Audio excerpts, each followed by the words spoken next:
Hello. Oh, it's like you'd think I didn't even set my own time. But I'm ready to rock and roll. So welcome. And we're going to get into the life-changing magic of tidying up. The Japanese art of decluttering and organizing by Marie Kondo. So I was introduced to her first on the interwebs, probably through YouTube.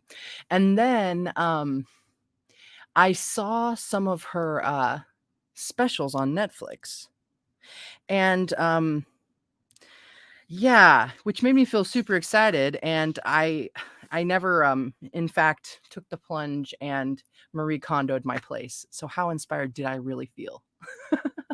Hey, at least it got my brain to thinking a lot, right? So here we go. We're gonna start with the introduction and get into it. Oh, the glasses.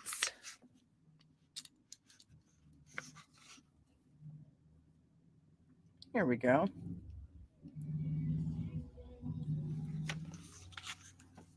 Introduction. In this book, I have summed up how to put your space in order in a way that will change your life forever. Impossible? A common response and not surprising, considering that almost everyone has experienced a rebound effect at least once, if not multiple times, after tidying. Have you ever tidied madly only to find that all too soon your home or workspace is cluttered again? If so, let me share with you the secret of success.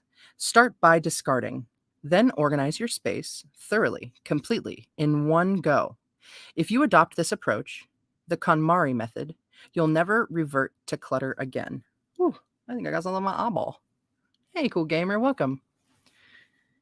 Although this approach contradicts conventional wisdom, everyone who completes my private course has successfully kept their house in order, with unexpected results. Putting their house in order positively affects all other aspects of their lives, including work and family. Having devoted more than 80% of my life to this subject, I know that tidying can transform your life. Dude, I've got something in my eyeball. Yee. Rah. Hey, yay, welcome in. It is so wonderful to see you. It's been a couple days, right? Oh my God, I'm poking my eye. That's not even the eye with stuff in it, which I don't know if I got. Okay. Which I don't think I got.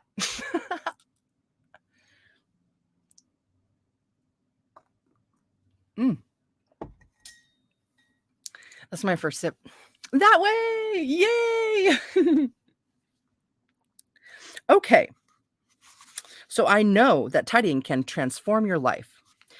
Does it still sound too good to be true? If your idea of tidying is getting rid of one unnecessary item a day or cleaning up your room a little at a time, then you are right. It won't have much effect on your life. If you change your approach, however, tidying can have an immeasurable impact. In fact, that is what it means to put your house in order, which I dearly it is the time. Because our inside world reflects our outside world. Yeah. I have a lot of shit that needs to be, right? Okay. I started reading home and lifestyle magazines when I was 5.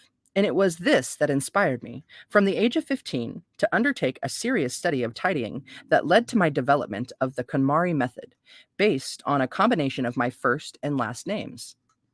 I am now a consultant and spend most of my days visiting homes and offices, giving hands on advice to people who find it difficult to tidy, who tidy but suffer rebounds, or who want to tidy but don't know where to start.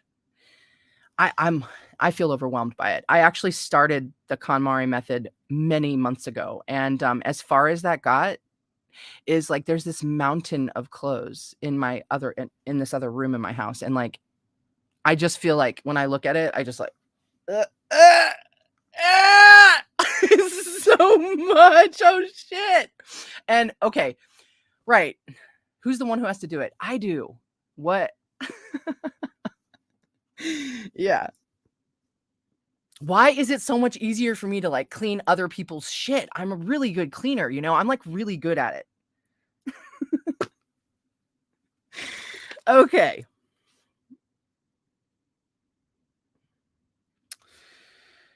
The number of things my clients have discarded, from clothes and undergarments to photos, pens, magazine clippings, and makeup samples, easily exceeds 1 million items.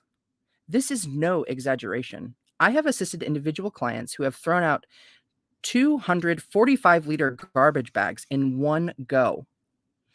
From my exploration of the art of organizing and my experience helping messy people become tidy, there is one thing I can say with confidence. A dramatic reorganization of the home causes correspondingly dramatic changes in the lifestyle and perspective. It is life transforming.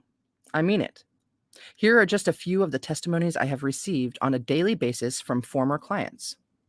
After your course, I quit my job and launched my own business doing something I had dreamed of doing ever since I was a child.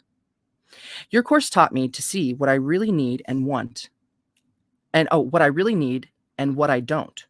So I got a divorce. Now I feel much happier. Someone I have been wanting to get in touch with recently contacted me. I'm delighted to report that since cleaning up my apartment, I have been able to really increase my sales. My husband and I are getting along much better.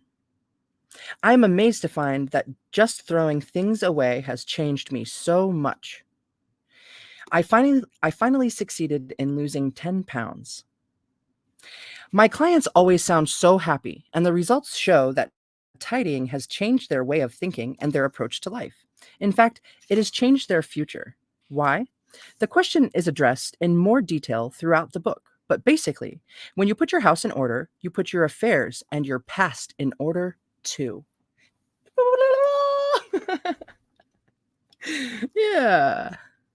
As a result, you can see quite clearly that you need what you need in life and what you don't, and what you should and shouldn't do. I currently offer a course for clients in their homes and for company owners in their office. These are all private, one-on-one consultations, but I have yet to run out of clients. There is currently a 3-month waiting list, and I receive inquiries daily from people who have been introduced by a former client or who have heard about the course from someone else. I travel from one end of Japan to the other, and sometimes even overseas. Tickets for one of my public talks for stay-at-home parents sold out overnight. There was a waiting list not only for cancellations, but also for the waiting list. Yet, my repeater rate is 0. Bam! That's awesome.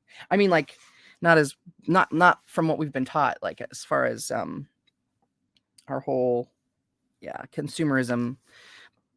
Yeah. But that's how I felt inside. From a business perspective, oh, right. She's going to say that stuff. From a business perspective, this would appear to be a fatal flaw. But what if my lack of repeaters was actually the secret to the popularity of my approach? Yeah. Because I mean, like, some businesses and things, right? Like a massage therapist, like, yeah, repeat customers, tarot reader, repeat customers.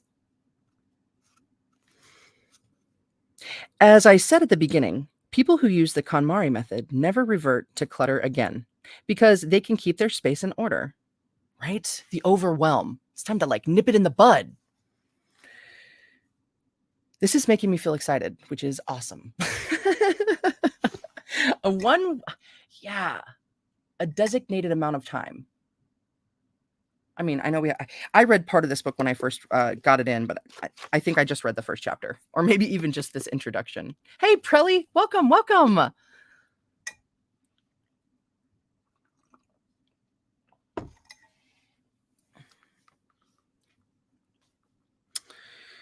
They never revert to clutter again because they can keep their space in order. They don't need to come back for more lessons. I occasionally check in with graduates of my courses to see how they are doing.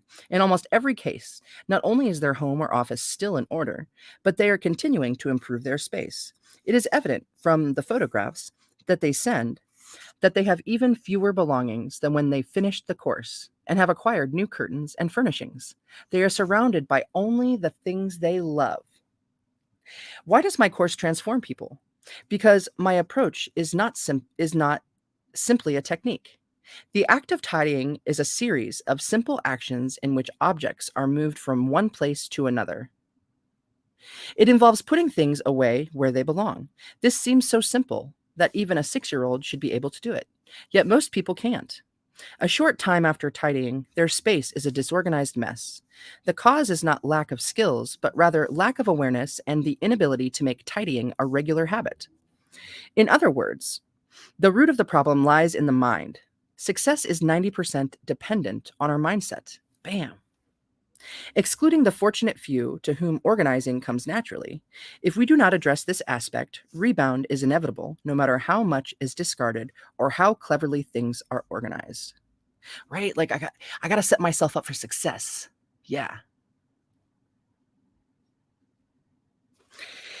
So, how can you acquire the right kind of mindset? There is just one way, and paradoxically, it is acquired by the right technique. Remember, the KonMari method I describe in this book is not a mere set of rules on how to sort, organize, and put things away. It is a guide to acquiring the right mindset for creating order and becoming a tidy person. Of course, I can't claim that all my students have perfected the art of tidying. Unfortunately, some had to stop for one reason or another before completing the course, and some quit because they expected me to do the work for them. As an organizing fanatic and professional, I can tell you right now that no matter how hard I try to organize another space, no matter how perfect a storage system I devise, I can never put someone else's house in order in the true sense of the term. Why? Because a person's awareness and perspective on his or her own lifestyle are far more important than any skill at sorting, storing, or whatever. Order is dependent on the extremely personal values of what a person wants to live with. Most people would prefer to live in a clean and tidy space. Anyone who has managed to tidy even once will have wished to keep it that way. But many don't believe it's possible. They try out various approaches to tidying only to find that things soon return to normal. I'm absolutely convinced, however, that everyone can keep his or her space in order. To do that, it is essential to thoroughly reassess your habits and assumptions about tidying. That may sound like far too much work, but don't worry. By the time you finish reading this book, you will be ready and willing. People often tell me, I'm disorganized by nature, I can't do it, or I don't have time. But being messy is not hereditary, nor is it related to lack of time. It has far more to do with the accumulation of mistaken notions about tidying, such as it's best to tackle one room at a time, or it's better to do a little each day, or storage should follow the flow plan of the house. In Japan, people believe that things like cleaning your room and keeping your bathroom spick and span bring good luck. But if your house is cluttered, the effect of polishing the toilet bowl is going to be limited. The same is true for the practice of feng shui. It is only when you put your house in order that your furniture and decorations come to life. Dude, I have to get a new toilet. It's going to happen. When you've finished putting your house in order, your life will change dramatically. Once you have experienced what it's like to have a truly ordered house. Ooh, just even imagining that makes me feel like I could do anything. You'll feel your whole world brighten. Never again will you revert to clutter. This is what I call the magic of tidying. And the effects are stupendous. Not only will you never be messy again, but you'll also get a new start on life. This is the magic I want to share with as many people as possible. Man, have you guys ever seen her on TV? She's the sweetest. She's got the sweetest energy. And like she does like a house blessing when she gets there. Why can't I keep my house in order?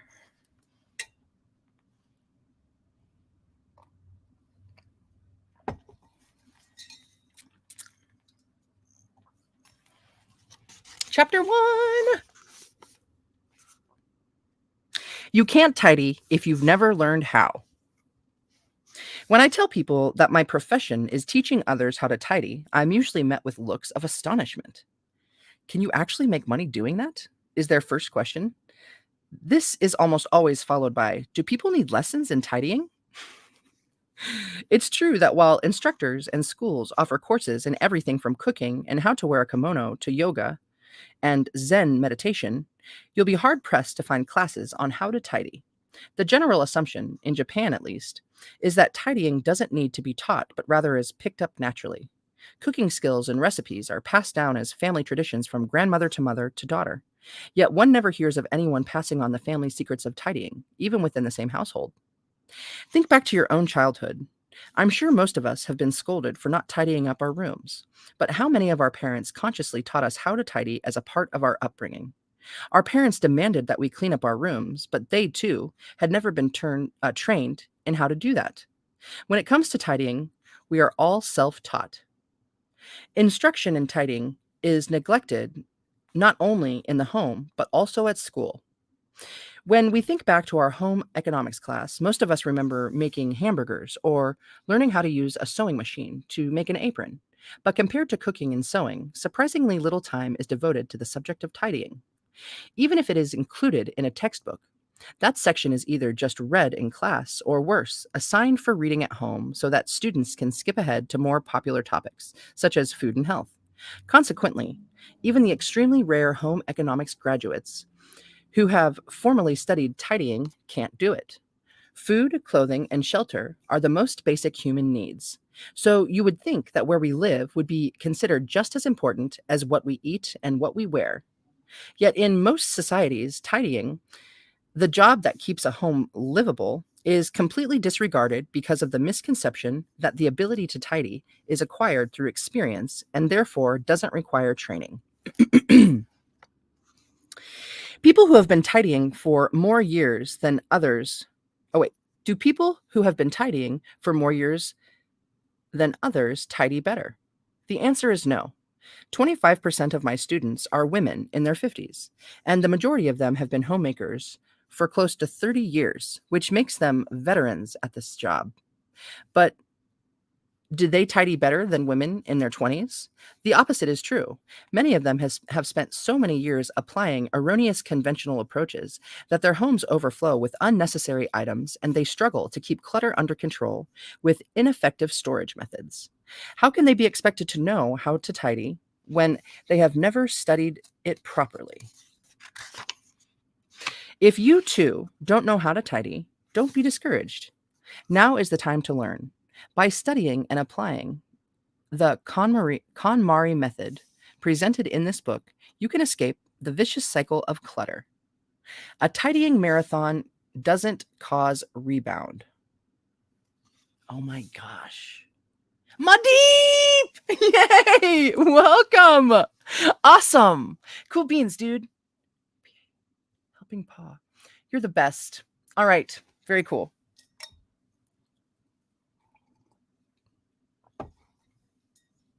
All right, so a tidying marathon doesn't cause rebound. I clean up when I realize how untidy my place is, but once I'm done, it's not long before it's a mess again. This is a common complaint, and the standard response touted by magazine advice columns is don't try tidying your entire house all at once. You'll just rebound. Make a habit of doing a little at a time. I've been doing that for like a good 12 years. Is that how long I've been at this apartment?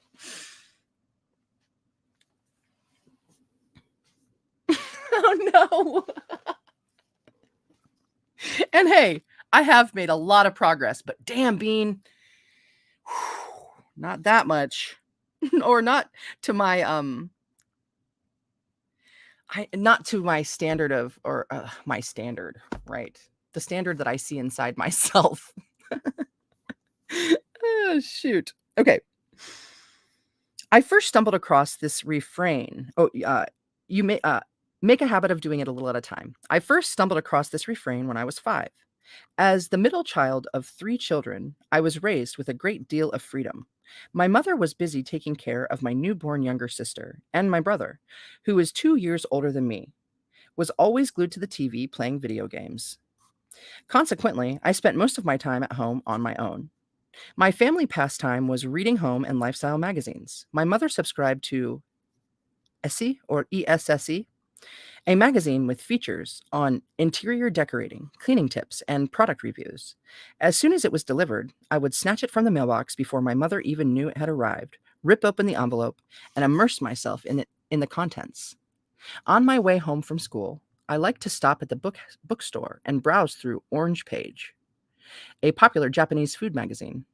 I was actually able to read all the words, but these magazines, with their photos of scrumptious dishes, amazing tips for removing stains and grease, and penny saving ideas, were as fascinating for me as game guides were for my brother. I would fold the corner of a page that caught my interest and dream of trying out the tip described. I also made up a variety of my own solitary games. For example, after reading a feature on saving money, I immediately launched into a power saving game that involved roaming about the house and unplugging things that weren't in use, even though I knew nothing about electric meters. In response to another feature, I filled plastic bottles with water and put them in the toilet tank in a solo water saving contest. Articles on storage inspired me to convert milk cartons into dividers for my drawers and make a letter rack by stacking empty video cases between two pieces of furniture. At school, while other kids were playing dodgeball or skipping, I'd slip away to rearrange the bookshelves in our classroom or check the contents of the mop cupboard, all the while muttering about the poor storage methods. If only there were an S hook, it would be so much easier to use. Ah. But there was one problem that seemed unsolvable. No matter how much I tidied, it wasn't long before every space was a mess again. The milk carton dividers in my desk drawer soon overflowed with pens. The rack made from video cases was soon so crammed with letters and papers that it crumpled to the floor. With cooking or sewing, practice makes perfect. But even though tidying is also housework, I never seemed to improve no matter how often I did it. Nowhere stayed tidy for long. It can't be helped, I consoled myself. Rebound comes with the territory. If I tackle the job all at once, I'll just get discouraged. I had read this in many articles about tidying and assumed it was true. If I had a time machine now, I'd go back and tell myself, that's wrong. If you use the right approach, you'll never rebound. Most people associate the word rebound with dieting, but when they hear it used in the context of tidying, it still makes sense. It seems logical that a student or it seems logical that a sudden, drastic reduction in clutter would have the same effect as a drastic cut in calories. But don't be deceived. The moment you begin moving furniture around and getting rid of garbage, your room changes. It's very simple. If you put your house in order in one fell swoop, you will have tidied up in one you will have tidied up in one fell swoop. In Japanese, the term is iki ni, or in one go. Rebound occurs because people mistakenly believe they have tidied thoroughly, when in fact, they have only sorted and stored things halfway. If you put your house in order properly, you'll be able to keep your room tidy, even if you are lazy or sloppy by nature. Hey, buddy, welcome in. Awesome. Happy Sunday. We were slammed at work, man. I made good tips. I made good tips today. It was busy. It went fast. It was just like always something to do.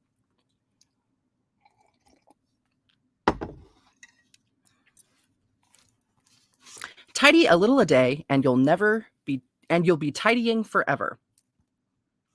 If you tidy your house all at once, you'll rebound. It's better to make a habit to do it a little at a time. Although this advice sounds very tempting, we've already seen that the first part is wrong. How about the suggestion that we should do only a little a day? Although it sounds convincing, don't be fooled. The reason you never seem to finish is precisely because you tidy a little at a time. Changing lifestyle habits acquired over a span of many years is generally extremely difficult. If you have never succeeded in staying tidy to date, you will find it next to impossible to develop the habit of tidying a little at a time. People cannot change their habits without first changing their way of thinking. And that's not easy. After all, it's quite hard to control what we think. There is, however, one way to drastically transform the way we think about tidying. The subject of tidying first caught my attention when I was a junior in high school. The catalyst was a book called The Art of Discarding by Nagisa Tatsumi Takarajimasha Incorporated. which explained the importance of getting rid of unnecessary things. I picked the book up on my way home from school, intrigued to see a topic I had never encountered before. And I can still remember the shock of surprise I felt as I read it on the train. I became absorbed that I almost missed my stop. Once home, I went straight to my room with a handful of garbage bags and stayed closeted for several hours. Although my room was small, by the time I finished, I had bags full of stuff: clothes I never wore, textbooks from elementary school, toys I had not played with in years, my eraser and seal collection. I had forgotten that most of these things even existed. I sat motionless on the floor for about an hour afterwards, staring at the pile of bags and wondering, why on earth did I bother keeping all this stuff? What shocked me most, however, was how different my room looked.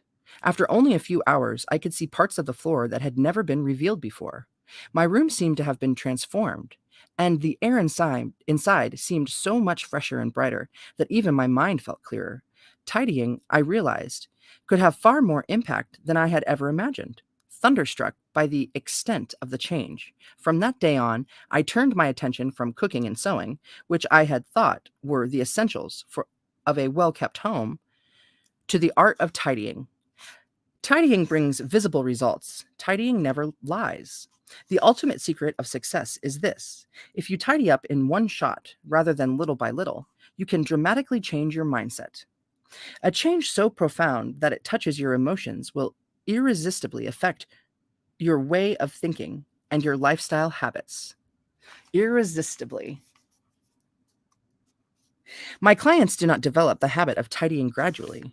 Every one of them has been clutter-free since they undertook their tidying marathon. This approach is the key to preventing rebound. When people revert to clutter, no matter how much they tidy, it is not their room or their belongings, but their way of thinking that is at fault. Even if they are initially inspired, they can't stay motivated and their efforts peter out. The root cause lies in the fact that they can't see the results or feel the effects.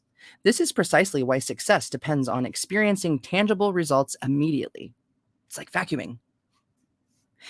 If you use the right method and concentrate your efforts on eliminating clutter throughout and completely within a short span of time, you'll see instant results that will empower you to keep your space in order ever after.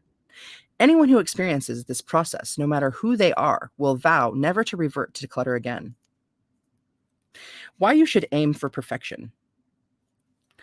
Hey, that sentence, why you should aim for perfection. I don't know. I think I'm gonna go and read another chapter of this on another stream today, The Subtle Art of Not Giving a Fuck, but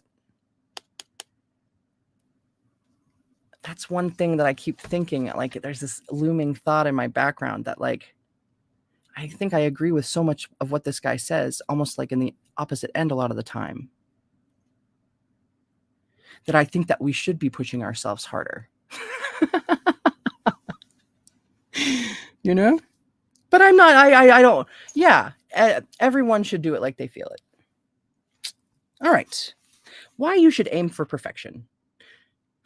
Don't aim for perfection. Start off slowly and discard just one item a day. What lovely words to ease the hearts of those who lack confidence in their ability to tidy. I came across this advice when I was devouring every book about tidying that had ever been published in Japan, and I fell for it, hook, line, and sinker.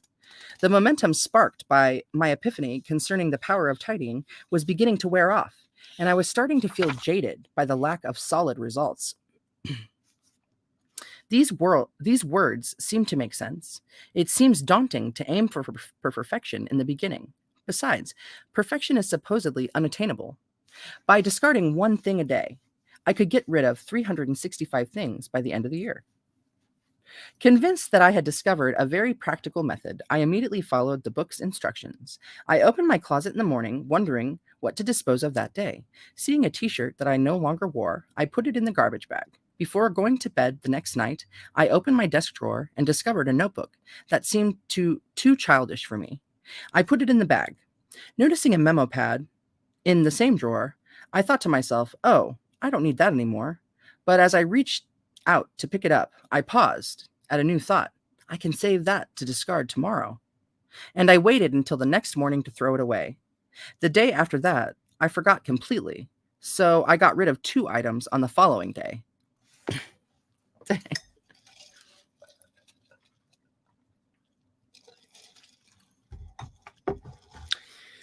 To be honest, I did not last 2 weeks. I am not the type of person who likes to plug away at something one step at a time. For people like me, who do their assignments on the very last day right before the deadline, this approach just doesn't work. Besides, casting off one object a day did not compensate for the fact that when I shop, I buy several items at once. In the end, the pace at which I reduced could not keep up with the pace at which I acquired new things, and I was confronted with the discouraging fact that my space was still cluttered. It wasn't long before I had completely forgotten how to follow the rule of discarding 1 item per day. So I can tell you from experience that you will never get your house in order if you only clean up half heartedly. If, like me, you are not the diligent, preserving type, then I recommend aiming for perfection just once. Many people may protest when I use the word perfection, insisting that it's an impossible goal. But don't worry, tidying in the end is just a physical act. Right. Bollocks! The work involved can be broadly divided into 2 kinds: deciding whether or not to dispose of something and deciding where to put it.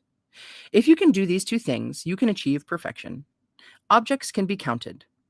All you need to do is look at each item one at a time and decide whether or not to keep it and where to put it. That's all you need to do to complete this job. It's not hard to tidy up perfectly and completely in one fell swoop. In fact, anyone can do it. And if you want to avoid rebound, this is the only way to do it. The moment you start, you reset your life. Desert! Yay! Welcome in! Asimo.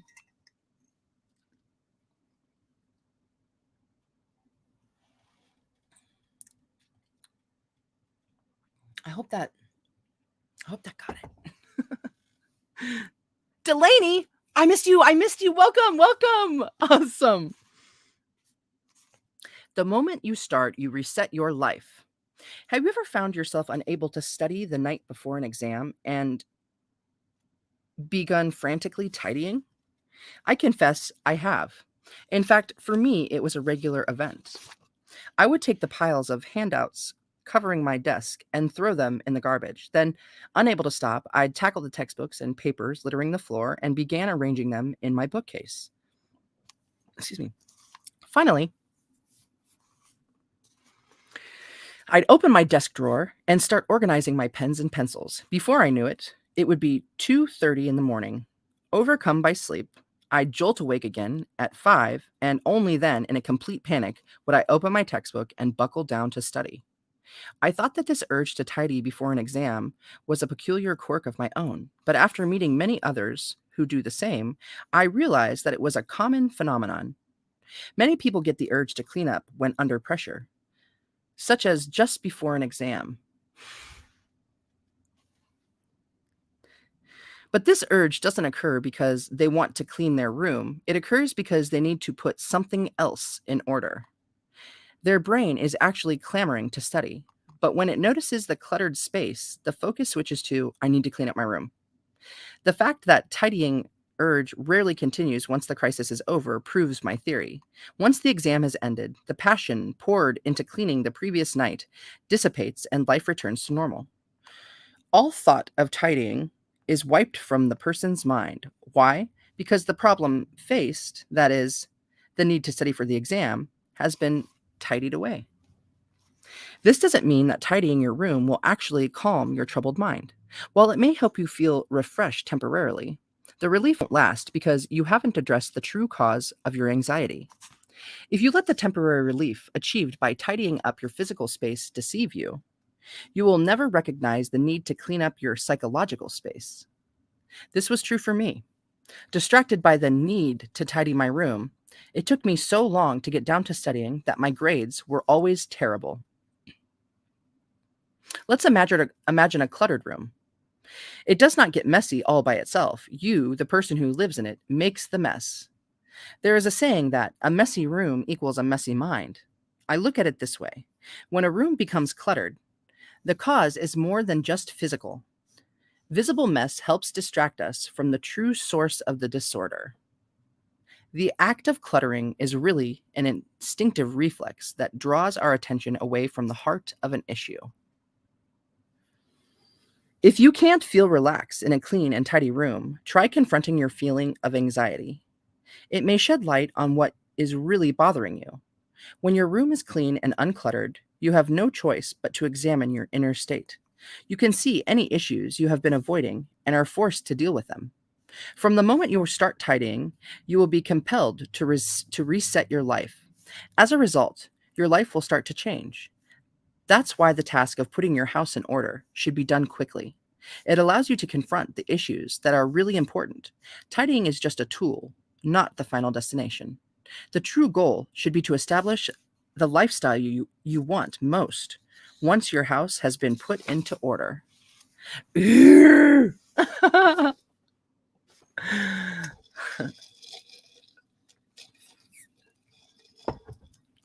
my lips are dry, but I'm going to keep it just like that. Storage experts are hoarders.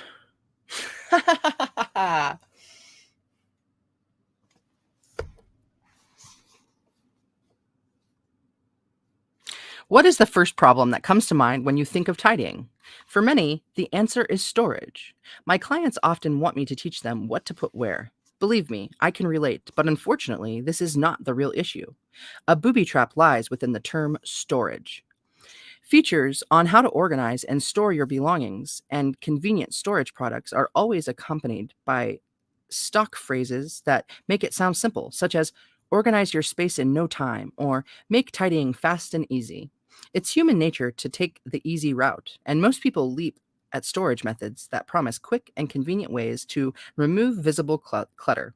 But I confess that I too was once captivated by the storage myth.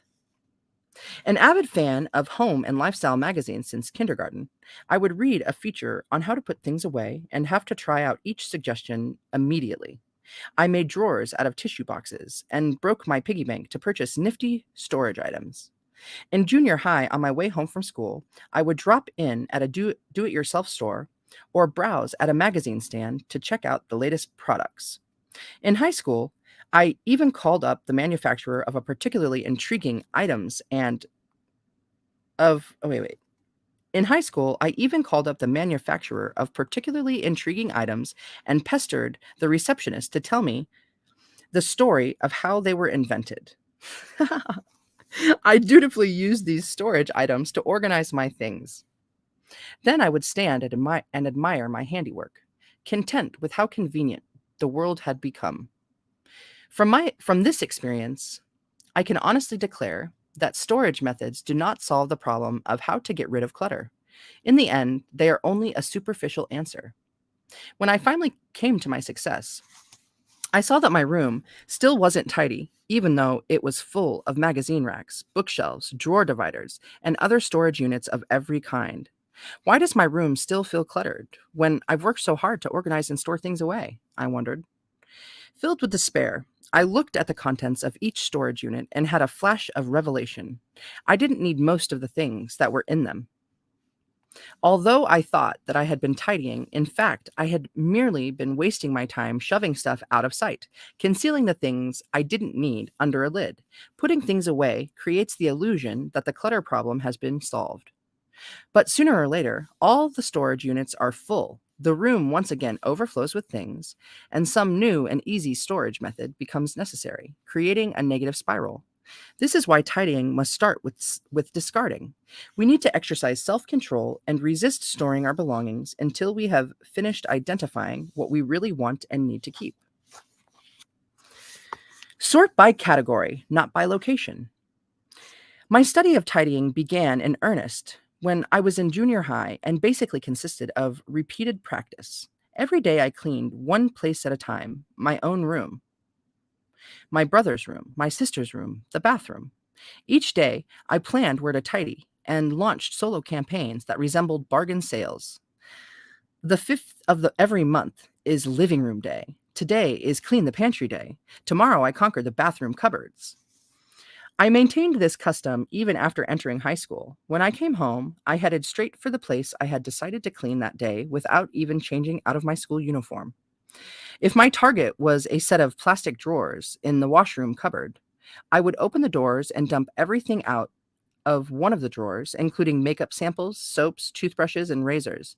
Then I would sort them by category, organize them into box dividers, and return them to the drawer. Finally, I would gaze in quiet admiration at the neatly organized contents before going on to the next drawer. I would sit on the floor for hours, sorting things in the cupboard until my mother called me for supper. One day, I was sorting the contents of a drawer in the hall cupboard when I stopped in surprise. This must be the same drawer that I cleaned yesterday, I thought. It wasn't, but the items inside were the same: makeup samples, soaps, toothbrushes, and razors. Whew, I'm tripping over my own tongue.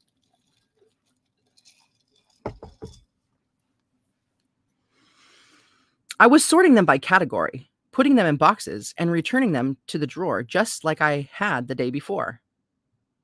It was at this moment that it hit me. Tidying up by location is a fatal mistake.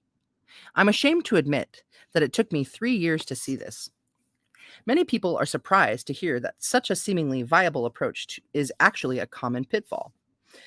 The root of the problem lies in the fact that people often store the same type of item in more than one place. When we tidy each place separately, we fail to see that we're repeating the same work in many locations and become locked into a vicious circle of tidying. To avoid this, I recommend tidying by category. For example, instead of deciding that today you'll tidy a particular room, set goals like clothes today, books tomorrow. One reason so many of us never succeed at tidying is because we have too much stuff. This excess is caused by our ignorance of how much we actually own. When we disperse storage of a particular item throughout the house and tidy one place at a time, we can never grasp the overall volume and therefore can never finish. To escape this negative spiral, tidy by category, not by place. Cool. Mute and cough.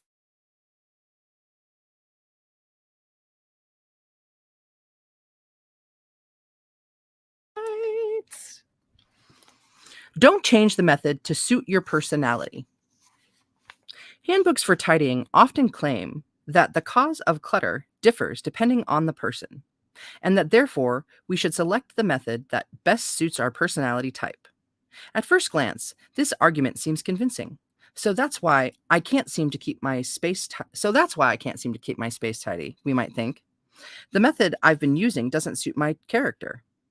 We can check the handy chart on what method works for lazy people, busy people, picky people, and non-picky people, and choose the one that fits. At one point, I explored this idea of categorizing methods of tidying by character type.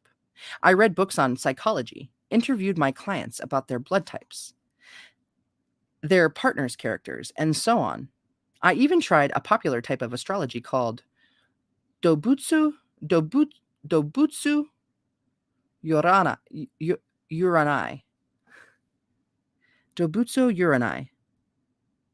Or zoological fortune telling.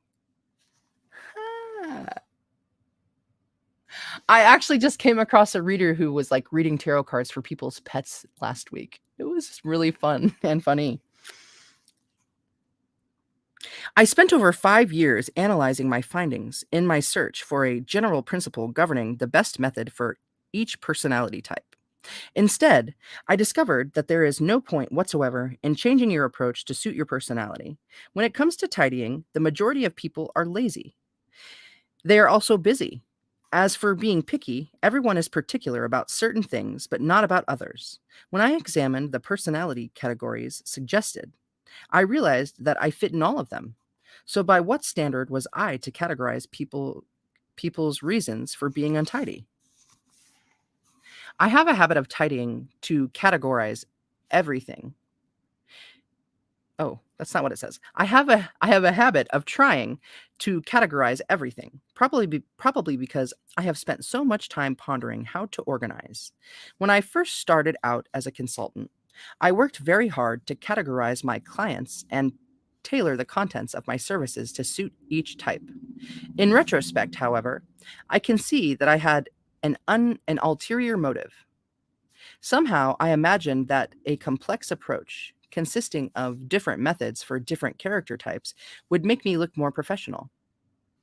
After careful consideration, however, I came to the conclusion that it makes far more sense to categorize people by their actions rather than by some generalized personality trait.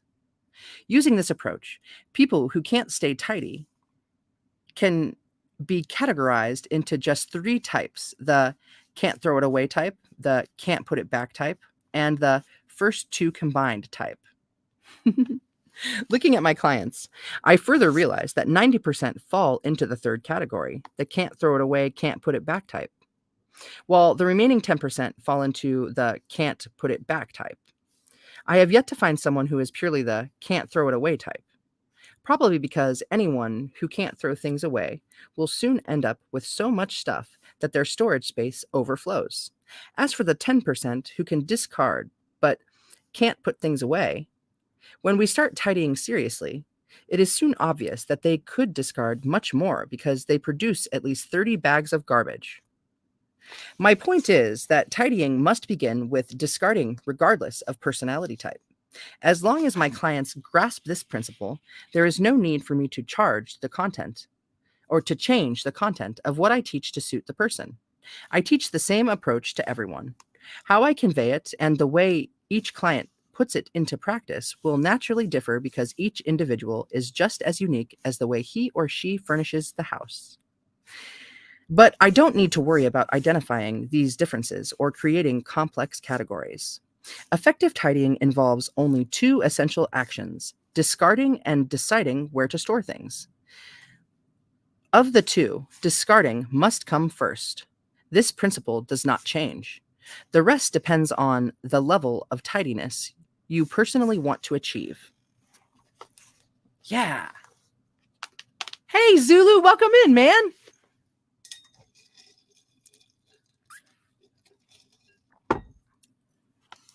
Make tidying a special event, not a daily chore. Yeah. When I read this before, I liked it. I began my course with these words: tidying is a special event. Don't do it every day. Sort of kind of takes the pressure off, right? You just like kind of like raw, one go. This usually elicits a moment of stunned silence. Of course, there are countless perspectives on tidying, and even though I have undertaken an exhaustive study of the subject, I don't claim to know every method that exists. Therefore, what I say here applies only to my own method. Still, let me repeat: tidying should be done just once. Or, to put it more accurately, the work of tidying should be completed once and for all within a single period of time. If you think tidying is an endless chore that must be done every day, you are gravely mistaken. There are two types of tidying: daily tidying and special event tidying. Daily tidying, which consists of using something and putting it back in its place, will always be a part of our lives as long as we need to use clothes, books, writing materials, and so on. But the purpose of this book is to inspire you to tackle the special event of putting your home in order as soon as possible. By successfully concluding this once in a lifetime task, you will gain the lifestyle you aspire to and enjoy a clean and orderly space of your choosing. Doesn't that sound like magic? I can see why that's in the title. Can you place your hand on your heart and swear that you are happy when surrounded by so much stuff that you don't even remember what's there? Most people desperately need to put their house in order. Unfortunately, the majority of them fail to embrace this as a special event and instead make do with rooms that are more like storage sheds. Decades drag by as they struggle unsuccessfully to maintain order by tidying every day.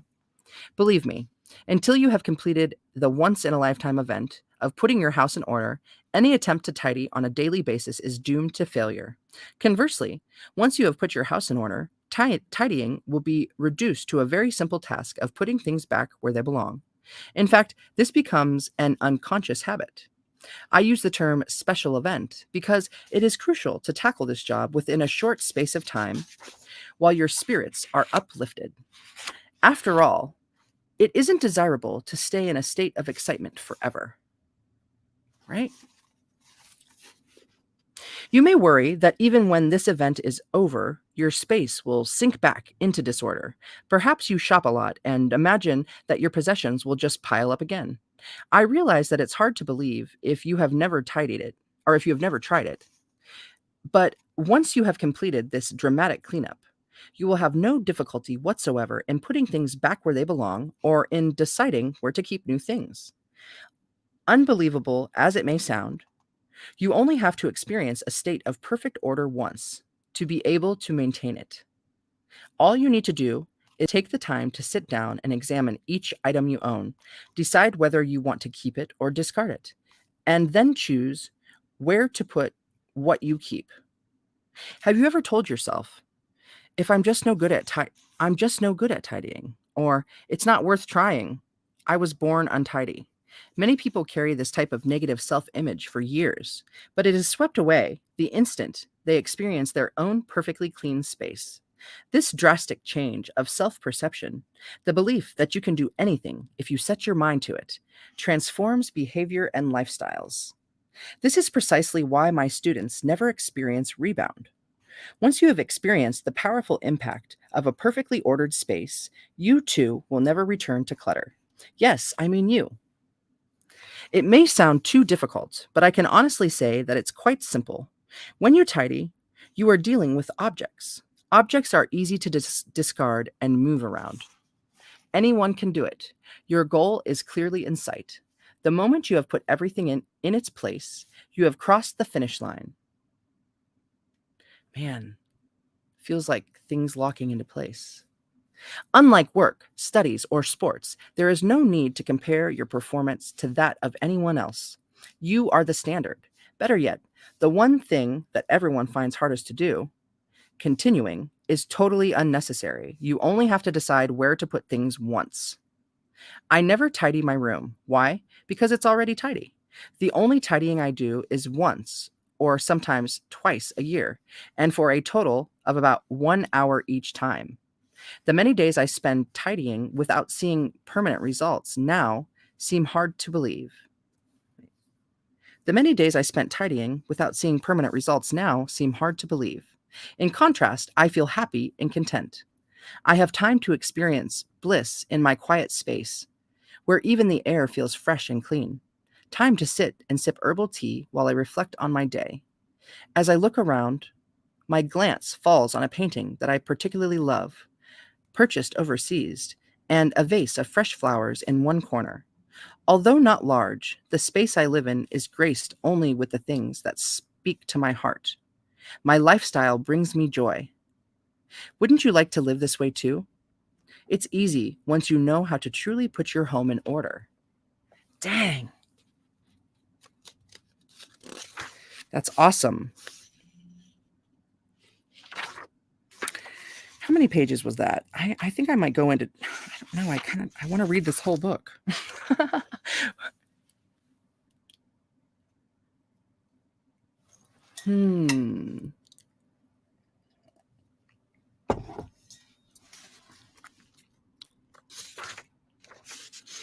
Finish discarding first.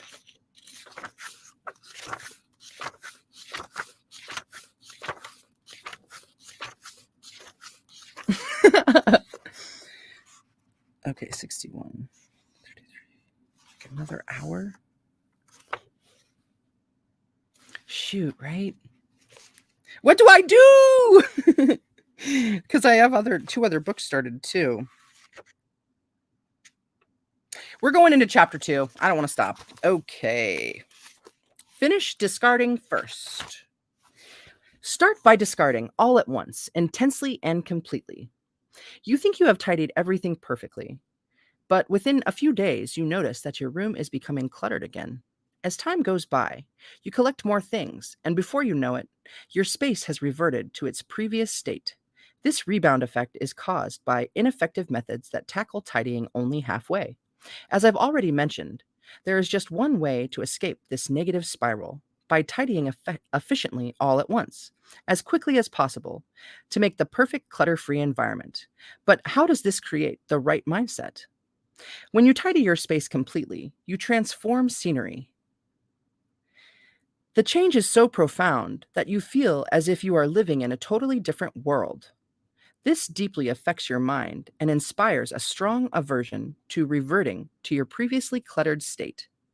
The key is to make the change so sudden that you experience a complete change of heart. The same impact can never be achieved if the process is gradual.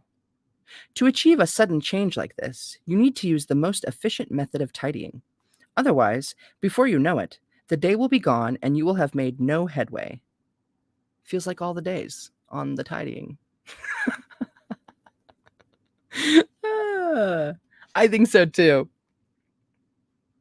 The more time it takes, the more tired you feel, and the more likely you are to give up when you're only halfway through. When things pile up again, you will be caught in a downward spiral. From my experience with private individual lessons, quickly means about half a year. That may seem like a long time, but it is only months out of your entire life. Once the process is complete and you've experienced what it's like to be perfectly tidy, you will have been freed forever from the mistaken assumption that you're no good at tidying. From my experience with private individual lessons, quickly means about half a year. Hmm, interesting. Okay, so I was thinking like 1 week.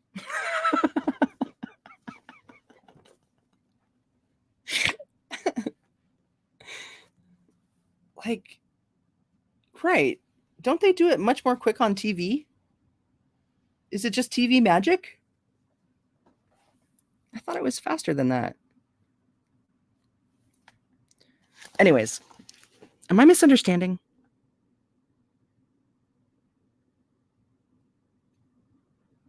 From my Okay, when things pile up again, you will be caught in a downward spiral. From my experience with private individual lessons, quickly means about half a year. Let's just move forward. I'm a little confused. For the best results, I ask that you adhere faithfully to the following rule: tidy in the right order. As we've seen, there are only two tasks involved: discarding and deciding where to keep things. Just two, but discarding must come first. Be sure to completely finish the first task before starting the next. Do not even think of putting your things away until you have finished the process of discarding. Failure to follow this order is one reason many people never make permanent progress.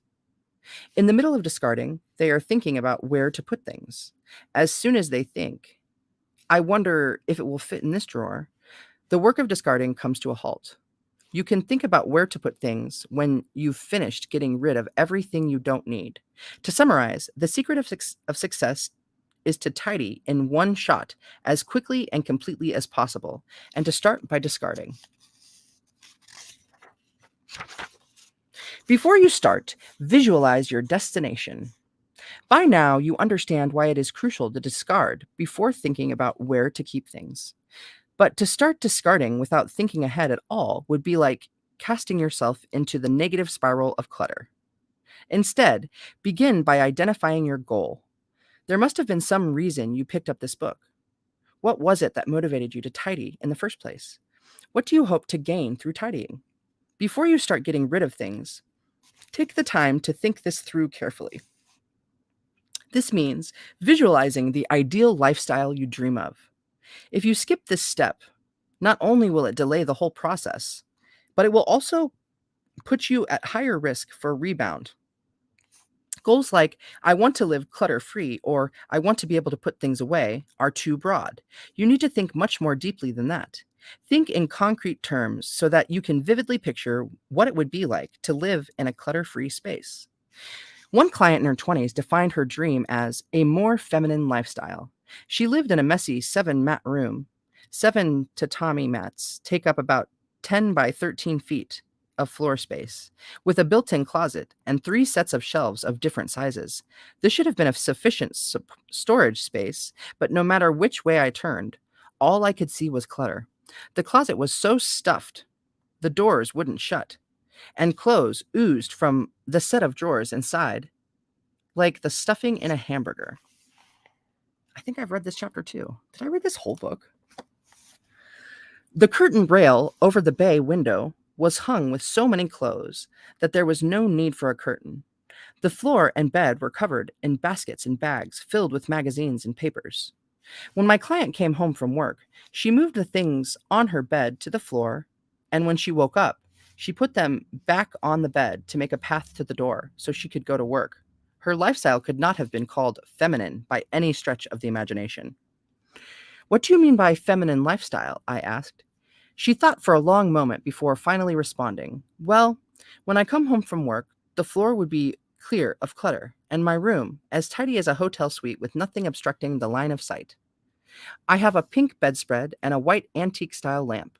Before going to bed, I would have a bath, burn aromatherapy oils, and listen to classical piano or violin while doing yoga and drinking herbal tea. I would fall asleep with a feeling of unhurried spaciousness. Hey, that's a beautiful idea. I like that description. Her description was as vivid as if she actually lived that way. It's important to achieve this degree of concreteness when visualizing your ideal lifestyle. If you find that hard, if you can't picture the kind of life you would like to have, try looking in interior decorating magazines for photos that grab you. Visiting model homes can also be be useful. Seeing a variety of homes will help you get a feel for what you like. By the way, the client I described above does indeed enjoy post-bath aromatherapy, classical music, and yoga. Redeemed from the depths of disorder, she emerged to grasp the feminine lifestyle to which she aspired. Mm. Oh my gosh, that could have been so bad. There's no lid on that.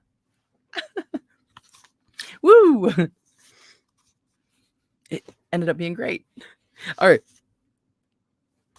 Now that you can picture the lifestyle you dream of, it is time to move. Is it time to move on to discarding? No, not yet. I can understand your impatience, but to prevent rebound, you need to move ahead properly, step by step, as you launch into this once in a lifetime event. Your next step is to identify why you want to live like that. Look back over your notes about the kind of lifestyle you want and think again. Why do you want to do aromatherapy before bed? Why do you want to listen to classical music while doing yoga? If the answers are because I want to relax before bed and I want to do yoga to lose weight, ask yourself why you want to relax and why you want to lose weight. Maybe your answers will be I don't want to be tired when I go to work the next day, and I don't want to lose weight, and I want to lose weight so that I can be more svelte. Ask yourself why again for each answer. Repeat this process 3 to 5 times for every item. As you continue to explore the reasons behind your ideal lifestyle, you will come to a simple realization. The whole point in both discarding and keeping things is to be happy. It may seem obvious, but it is important to experience this realization for yourself and let it sink into your heart. Before you start tidying, look at the lifestyle you aspire to and ask yourself, why do I want to tidy? When you find the answer, you are ready to move on to the next step, examining what you own. Selection criterion. Does it spark joy? What standard do you use to decide what to get rid of? There are several common patterns when it comes to discarding. One is to discard things when they cease being functional. For example, when something breaks down beyond repair or when part of a set is broken. Another is to discard things that are out of date, such as clothes that are no longer in fashion or things related to an event that has passed. It's easy to get rid of things when there is an obvious reason for doing so. It's much more difficult when there is no compelling reason. Various experts have proposed yardsticks for discarding things people find hard to part with. These include such rules as discard anything you haven't used for a year, and if you can't decide, pack those items away in a box and look at them again 6 months later. However, the moment you start focusing on how to choose what to throw away, you have actually veered significantly off course. In this state, it is extremely risky to consider tidying. At one point in my life, I was virtually a disposal unit. After discovering the art of discarding, when I was 15, I focused on how to get rid of things, and my research efforts escalated. I was always looking for new places to practice, be it my siblings' rooms or the communal storage lockers at school. My head was full of tidying tips, and I had complete, albeit misguided, confidence that I could tidy any space. My particular goal at that time was to get rid of as much as possible. I applied every criteria suggested by the various books I read on reducing. I tried getting rid of clothes that I hadn't worn for 2 years, discarding another item every time I brought something new, and throwing away anything I wasn't sure of. I threw out 30 bags of garbage in 1 month, but no matter how much I discarded, not a single room in my house felt any tidier. In fact, I found myself going shopping just to relieve the stress, and so failed miserably to reduce the total volume of my possessions. At home, I was always uptight, constantly on the lookout for su- superfluous things that could be discarded. When I found something not in use, I would pounce on it vengefully and throw it back in the garbage. Not surprisingly, I became increasingly irritable and tense and found it impossible to relax even in my own home. One day after school, I opened the door to my room to begin cleaning as usual. At the sight of that untidy space, I finally lost it. "I don't want to tidy anymore," I cried. Plopping myself down in the middle of my room, I began to think. I had spent 3 years tidying and discarding things, yet my room still felt cluttered. Would someone please tell me why my room isn't tidy when I worked so hard at it? Although I did not say this out loud, in my heart I was practically shouting. At that moment, I heard a voice. "Look more closely at what is there." What do you mean? I look at what's here so closely every day, I could drill a hole through it all. With that thought still in my head, I fell fast asleep right there on the floor. If I had been a little smarter, I would have realized before I became so neurotic that focusing solely on throwing things away can only bring unhappiness. Why? Because we should be choosing what we want to keep, not what we want to get rid of. Ding. When I woke up, I knew immediately what that voice in my head had meant. Look more closely at what is there. I had been so focused on what to discard, on attacking the unwanted obstacles around me, that I had forgotten to cherish the things that I loved, the things I wanted to keep. Through this experience, I came to the conclusion that the best way to choose what to keep and what to throw away is to take each item in one's hand and ask, does this spark joy? If it does, keep it. If not, dispose of it. This is not only the simplest, but also the most accurate yardstick by which to judge.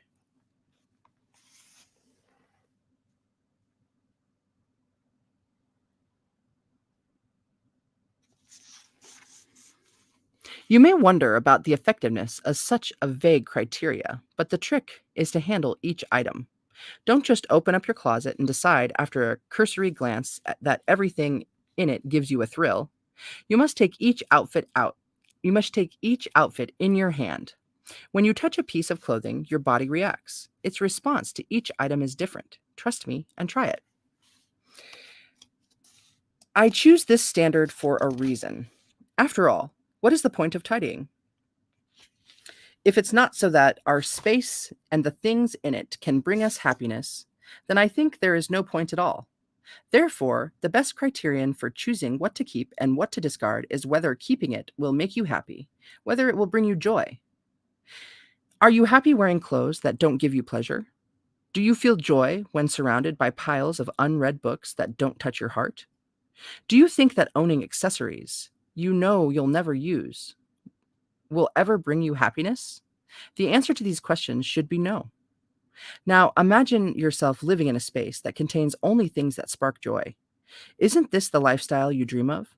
Keep only those things that speak to your heart. Then take the plunge and discard all the rest. By doing this, you can reset your life and embark on a new lifestyle. Dudes, you know what? Now that I've been narrating a lot more, I feel different muscles in my face. It's weird, right? And sometimes when I laugh really hard, it feels like my jowls get like start like I don't know, like I could feel them like in a different way, like almost like if there is like a couple of, like laughing so hard that it almost felt like my jowl went into a Charlie horse. Is that even possible? I'm feeling some stuff right now too, but I'm sure that that has to do with like this. I was doing that like juice fast, and now I've kind of it's turned into alternate day fasting. So, anyways, yeah, that has a lot to do with the feels. All right, one category at a time. Deciding what to keep on the basis of what sparks joy in your heart is the most important step in tidying. But what concrete steps are needed to efficiently eliminate excess? Let me begin by telling you what not to do. Don't start selecting and discarding by location. Don't think, I'll tidy the bedroom first and then move on to the living room. Or, I'll go through my drawers one by one, starting from the top down. This approach is fatal. Why?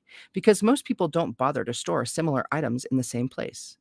In the majority of households, items that fell into the same category are stored in two or more places scattered around the house. Say, for example, you start with the bedroom closet. After you finish sorting and discarding everything in it, you are bound to come across clothes you kept in a different closet or a coat draped over a living room chair.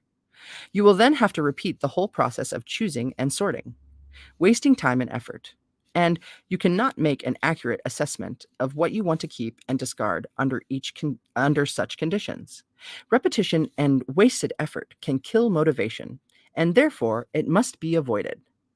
For this reason, I recommend that you always think in terms of category, not place. Before choosing what to keep, collect everything that falls within the same category at one time. Take every last item out and lay everything in one spot. To demonstrate the steps involved, let's go back to the example of clothing above. You start by deciding that you are going to organize and you put away your clothes. The next step is to search every room of the house. Bring every piece of clothing you find to the same place and spread them out on the floor. Pick up each outfit and see if it sparks joy. Those, and only those, are the ones to keep. Follow this procedure for every category. If you have too many clothes, you can make subcategories such as tops, bottoms, socks, and so on, and examine your clothes, one subcategory at a time. Gathering every item in one place is essential to this process because it gives you an accurate grasp of how much you have. Most people are shocked at the sheer volume, which is often at least twice what they imagined. By collecting things in one spot, you can also compare items that are similar in design, making it easier to decide whether you want to keep them. I have another good reason for removing all items in the same category from drawers, closets, and cupboards and spreading them out on the floor. Things sorted out of sight are dormant. This makes it much harder to decide whether they inspire joy or not. By, ex- by exposing them to the light of day and jolting them alive, so to speak, you'll find it's surprisingly easy to judge whether they touch your heart. Dealing with just one category within a single time frame speeds up the tidying process. So be sure to gather every item in the category you are working on. Don't let any slip by unnoticed. I've heard her say in the show before that if you forgot something, if there's something that you didn't see that like the next time if you come across it, then it has to be thrown out. Isn't that crazy? All right. Starting with mementos. Is that spelled correctly? Mementos, mementos, mementos, spells certain failure. You launch into your day all fired up to tidy, but before you know it, the sun is setting and you've barely made a dent in your belongings. Noticing the time with a start. Noticing the time with a start, you feel yourself sinking into self-reproach and despair. And what are you holding in your hands? More often than not, it's one of your favorite comic books, an album, or some other item that brings back fond memories. My advice to begin tidying, not My advice to begin tidying, not by room, but by category, does not mean that you should start with any category you like. The degree of difficulty involved in selecting what to keep and what to discard differs greatly depending on the category. People who get stuck halfway usually do so because they start with the things that are hardest to make decisions about. Things that bring back memories, such as photos, are not the place for beginners to start.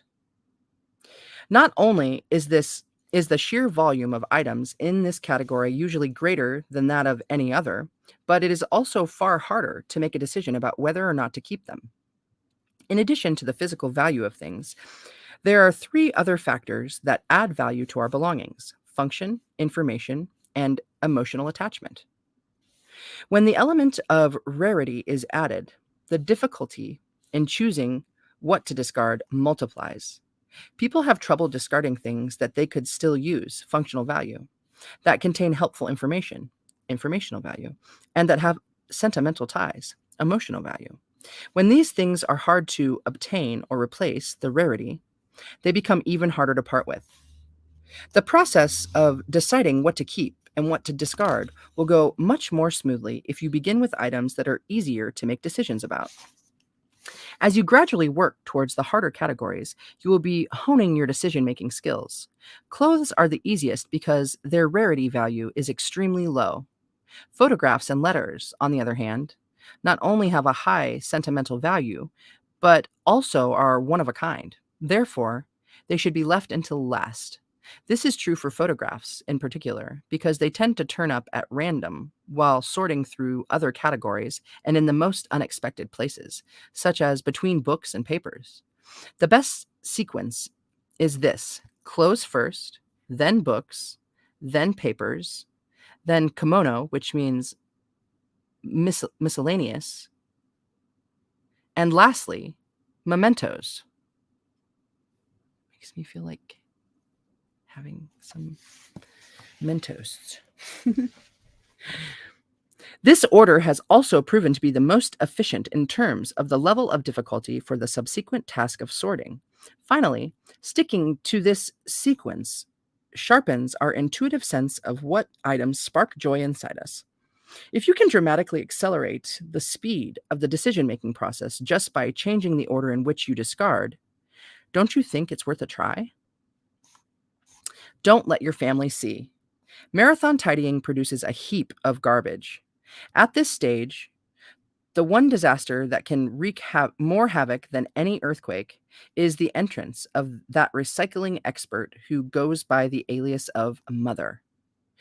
One of my clients, whom I'll call M, lived with her parents and one sibling. They had moved to the house 15 years earlier when M was still in grade school.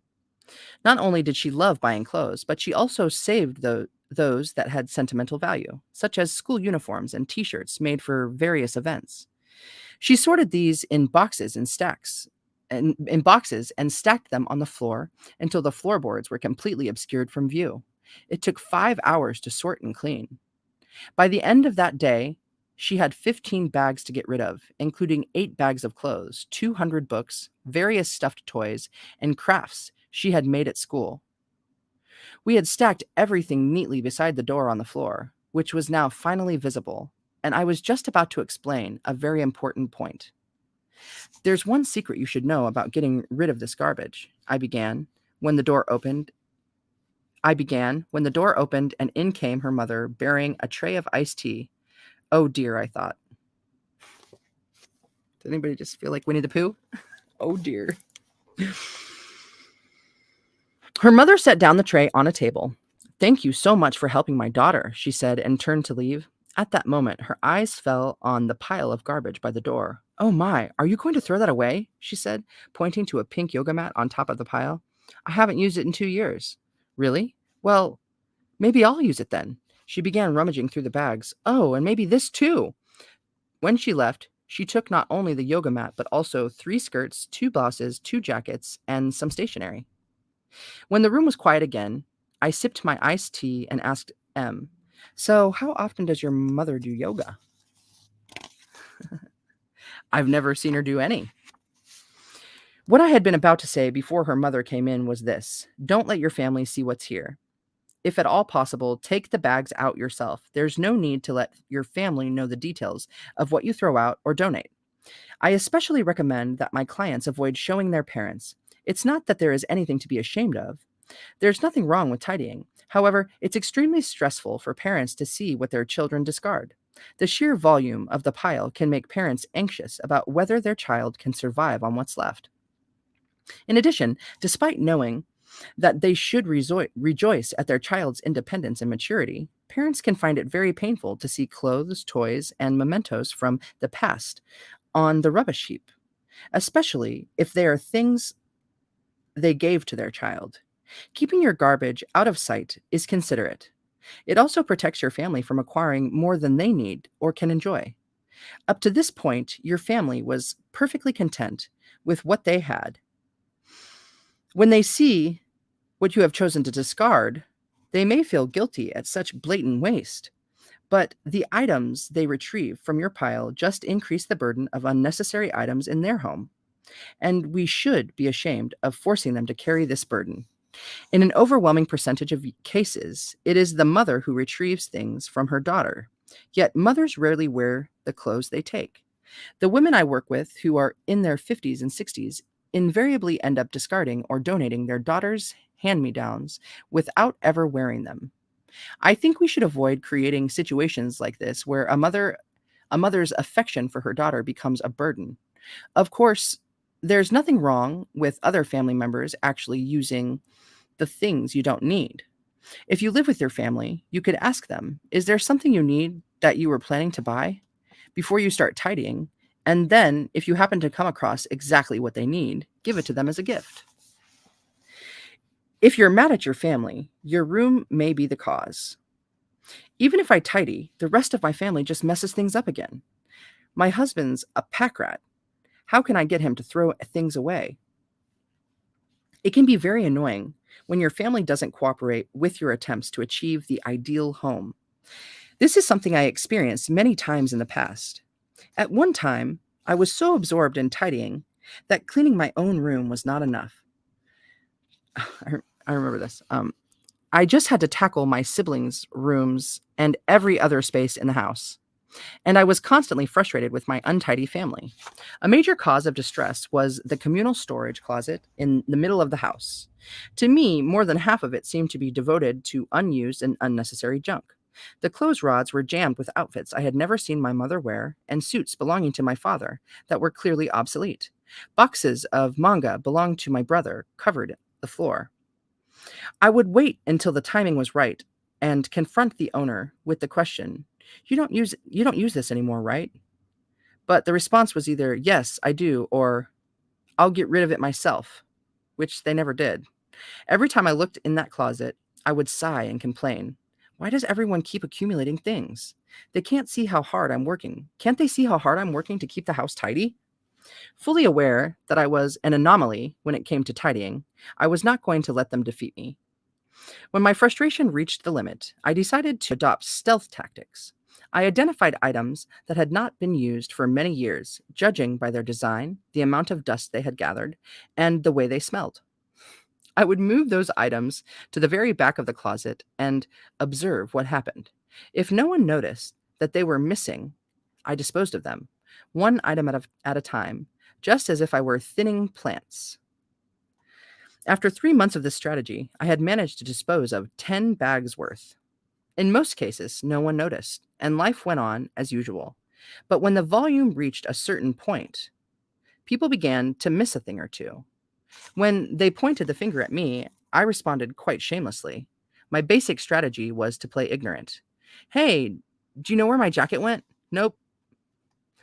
If they pressed me further, my next step was denial. Mari, are you sure you didn't throw it out? Yes, I'm sure. Oh, well, I wonder where it could be then. If they gave up at this point, my conclusion was that whatever the item had been, it hadn't been worth saving. But if they were no longer fooled, I still wasn't fazed. I know it was here, Mari. I saw it with my own eyes just 2 months ago. Far from apologizing for discarding their far from apologizing for discarding their things without permission, I would retort, I threw it out for you because you weren't capable of doing it yourself. In retrospect, I must admit that I was pretty arrogant. Once exposed, I was met with a flood of reproach and protest, and in the end, I was forbidden to tidy anywhere but my own room. If I could, I'd go back and give myself a good smack and make sure that I didn't even consider such a ridiculous campaign. Getting rid of other people's things without permission demonstrates a sad lack of common sense. Although such stealth tactics generally succeeded and the items discarded are never missed, the risk of losing your family's trust when you are caught is far too great. Besides, it just isn't right. If you really want your family to tidy up, there is a much easier way to go about it. After I was banned from tidying other people's spaces and had nowhere to turn but my own room, I took a good look around. I took a good look around it and was struck by a surprising fact. There were far more items that needed discarding than I had noticed before. A shirt in my closet that I had never worn, along with an outdated skirt that I wouldn't wear again, books on my shelves that I knew I didn't read. I realized with a shock that I was guilty of exactly the same thing I had been so bitterly accusing my family of doing. Not being in a position to criticize others, I sat down with my garbage bags and focused on tidying my own space. After about 2 weeks, a change began to occur in my family. My brother, who had refused, no matter how much I had complained, to get rid of anything, began a thorough sorting of his belongings. In a single day, he disposed of more than 200 books. Then my parents and my sister gradually began to sort and discard their clothes and accessories. In the end, my whole family was able to keep the house much tidier than before. To quietly work away at disposing of your own excess is actually the best way of dealing with a family that doesn't tidy. As if drawn into your wake, they will begin weeding out unnecessary belongings and tidying without your having to utter a single complaint. It may sound incredible, but when someone starts tidying, it sets off a chain reaction. Cleaning quietly on one's own generates another interesting change: the ability to tolerate a certain level of untidiness among your family members. Once I was satisfied with my own room, I no longer felt the urge to dispose of things belonging to my siblings or parents. When I noticed that communal spaces such as the living room or bathroom were messy, I cleaned them up without a second thought and never bothered to mention it. I have noticed this same change occur in many of my clients as well. If you feel annoyed with your family for being untidy, I urge you to check your own space, especially your storage. You are bound to find things that need to be thrown away. The urge to point out someone else's failure to tidy is usually a sign that you are neglecting to take care of your own space. This is why you should begin by discarding only your own things. You can leave the communal spaces to that end. Or you can leave the communal spaces to the end. The first step is to confront your own stuff. Michael Stevens, welcome in. Awesome, man.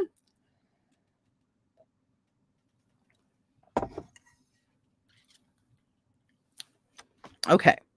What you don't need, your family doesn't either. My sister is 3 years younger than me. Quiet and a bit on the shy side, she prefers to stay inside and draw or read quietly than to go out and socialize. Without a doubt, she suffered the most from my research on tidying, serving as my unsuspecting victim. By the time I was a university student, my focus was on discarding. But there were always things that I found hard to dispose of, such as a t shirt that I really liked, but that somehow didn't look right.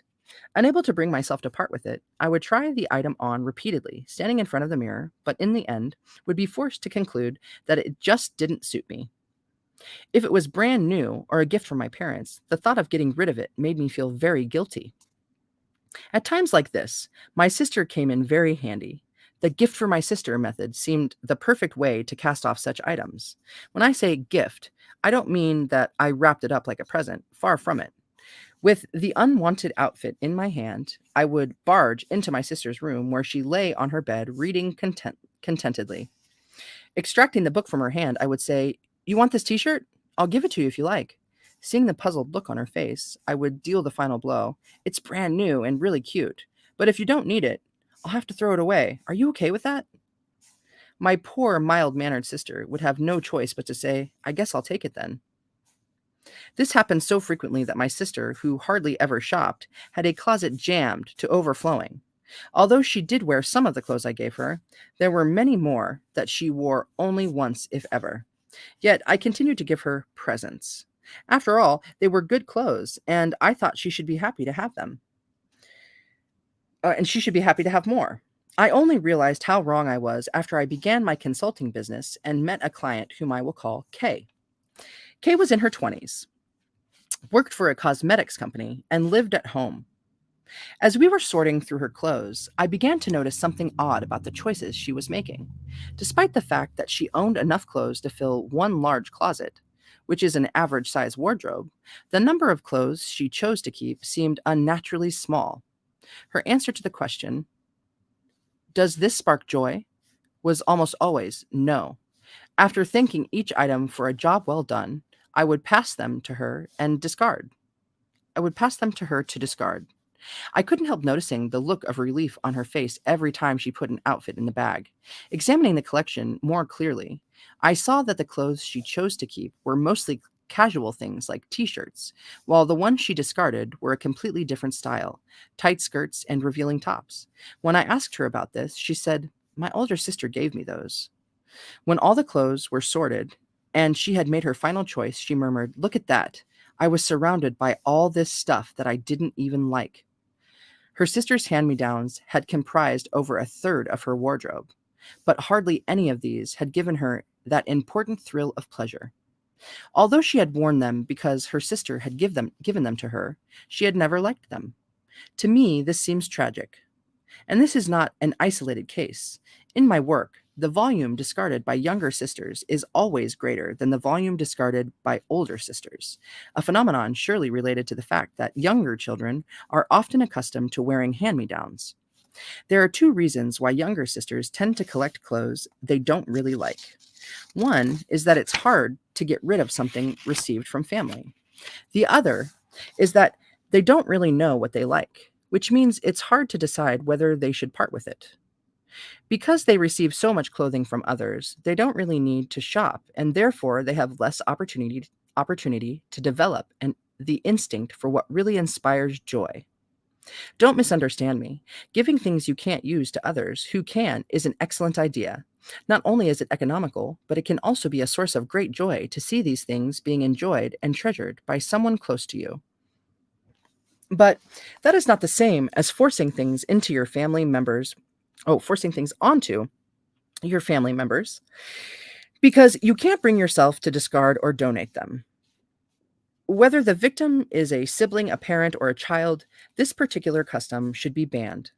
Although my sister never complained, I am sure that she must have had mixed feelings when she accepted my hand me downs. Basically, I was simply transferring my guilt at not being able to discard them onto her. In retrospect, that was pretty despicable. If you want to give something away, don't push people to take it unconditionally or pressure them by making them feel guilty. Find out in advance what they like, and if you find something that fits those criteria, then then and only then should you show it to them. You can also offer to give it to them on the condition that it is something they would have been willing to pay for. We need to show consideration for others by helping them avoid the burden of owning more than they need or can enjoy. Tidying is a dialogue with oneself. KonMari, would you like to come stand under the waterfall? I got this invitation from a client, a charming woman who was still an active business manager and an avid skier and hiker at the age of 74. She had been practicing meditation under running water for more than a decade and seemed to really enjoy it. She would casually remark, "I'm off to a waterfall," as if she were going to the spa. Consequently, the place she took me was not a spot for beginners on an introductory tour. Leaving our lodgings at 6 in the morning, we hiked along a mountain path, climbed over fences, and forded a river where the rushing water came up to our knees until we finally reached a deserted waterfall. But I didn't bring up this subject because I wanted to introduce this peculiar form of recreation. Rather, I found through this experience that there is significant similarity between meditating under a waterfall and tidying. When you stand under a waterfall, the only audible sound is the roar of water. Man. As the cascade pummels your body, the sensation of pain soon disappears and numbness spreads. Then a sensation of heat warms you from the inside out, and you enter a meditative trance.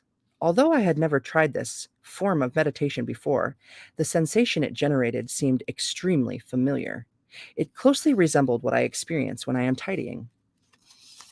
While not exactly a meditative state, there are times when I am cleaning that I can quietly commune with myself. The work of carefully considering each object I own to see whether it sparks joy inside me is like conversing with myself through the medium of my possessions. Hmm. For this reason, it is essential to create a quiet space in which to evaluate the things of your life. Ideally, you should not even be listening to music. Sometimes I hear of methods that recommend tidying in time to a catchy song, but personally, I don't encourage this. I feel that noise makes it harder to hear the internal dialogue between the owner and his or her belongings. Listening to the TV is, of course, out of the question. If you need some background noise to relax, choose environmental or ambient music with no lyrics or well defined melodies. If you want to add momentum to your tidying work, tap the power of the atmosphere in your room rather than relying on music. The best time to start is early morning. The fresh morning air keeps your mind clear and your power of discernment sharp. For this reason, most of my lessons commence in the morning. The earliest lesson I ever conducted began at 6:30, and we were able to clean at twice the usual speed. The clear, refreshing feeling gained after standing under a waterfall can be addictive. Similarly, when you finish putting your space in order, you will be overcome with the urge to do it again. And unlike waterfall meditation, you don't have to travel long distances over hard terrain to get there. You can enjoy the same effect in your own home. That's pretty special, don't you think? What to do when you can't throw something away? My criterion for deciding to keep an item is that we should feel a thrill of joy when we touch it. But it is human nature to resist throwing something away even when we know that we should. Items that we can't bring ourselves to discard, even when they don't inspire joy, are a real problem. Human judgment can be divided into two broad types, intuitive and rational. When it comes to selecting what to discard, it is actually our rational judgment that causes trouble. Although intuitively we know that an object has no attraction for us, our reason rises raises all kinds of arguments for not discarding it, such as I might need it later, or it's a waste to get rid of it. These thoughts spin round and round in our mind, making it impossible to let go. I'm not claiming that it is wrong to hesitate. The inability to decide demonstrates a certain degree of attachment to a particular object.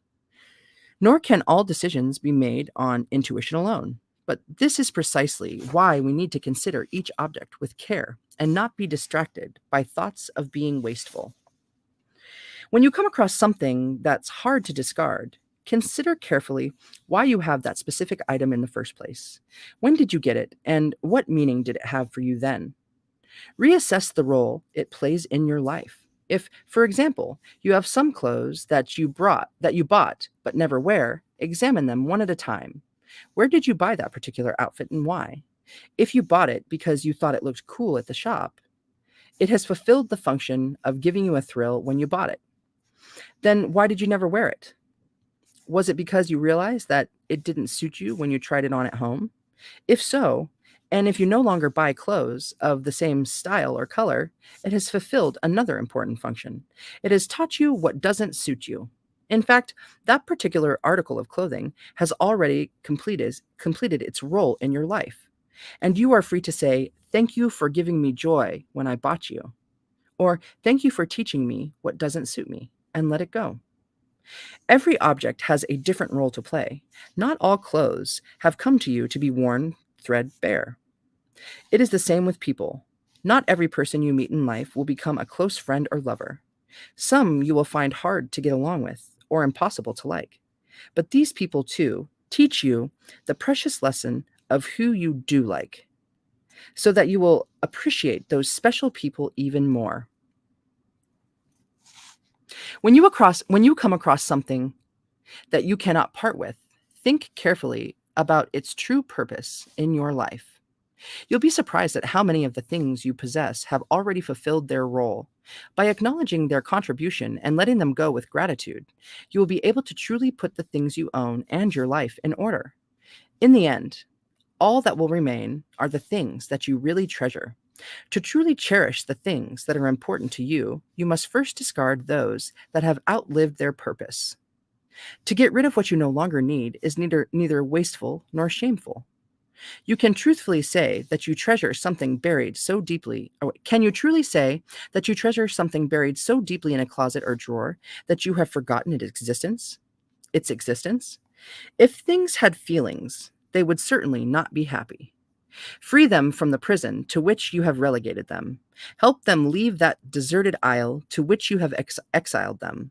Let them go with gratitude. Not only you, but the things as well, will feel clear and refreshed when you are done tidying. Dang. Wow. Feels good. 142. How many pages is chapter 3?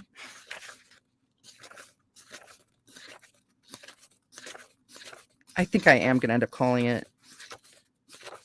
Oh, yeah, I totally am. Because that is a big chapter. Wow, is the rest of the book one chapter? Did I miss it? Wow, no, it is like a third of the book. Awesome. Okay, so you know what though? I already read a third of the book. I'll come back and read another third next time, maybe not. All right, we did it. Oh my gosh. Thank you everyone who stopped in with me. Thank you so much, Marie Kondo. 9 million copies sold. Hot damn. That's awesome. All right. So yeah, the next time I come back for this one, we'll be getting into tidying by category works like magic, chapter 3, page 63. Awesome. Hey, let me grab one of my business cards. These are my favorite bookmarks because they're so cool looking. Okay. Awesome-o. Oh yeah, this is that really cool kyanite I just picked up at the Wilderness Center. It's amazing. How do I show it to you? I think my face has to be out of... There we go. It's so cool the way the light hits it too. It's like real shiny. I should do a video of show and tell gems. All right, you guys. Thank you so much. I appreciate you. I hope you have a wonderful Monday coming up, or whatever day is coming up for you, or times or hours. Yeah, but do it like you feel it. So thank you. Mwah! I will see you soon. I might go live again for a different book today.